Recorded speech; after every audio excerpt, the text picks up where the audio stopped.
ఎప్పుడైతే IShow speed China కంట్రీని visit చేయడానికి పోయిండో entire country అంతా ఒక నేషనల్ మూవ్మెంట్ లాగా తీసుకుంది. కానీ ఇండియాకి వచ్చినప్పుడు మనం ఆయన దేకం కూడా దేకలేం.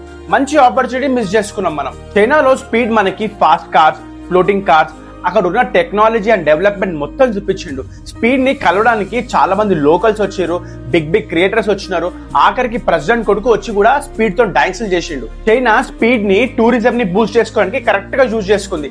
అందుకే స్పీడ్ విజిట్ చైనాలో ఒక నేషనల్ ప్రైడ్ లాగా చూసిరు. చైనాకి ముందు స్పీడ్ మన ఇండియా విజిట్ చేసిండు, కొన్ని ప్లేసెస్ తిరిగిండు, మన ఫుడ్ తిన్నాడు, ఆయన కంటెంట్ క్రియేట్ చేసుకుంటూ వెళ్ళిపోయిండు.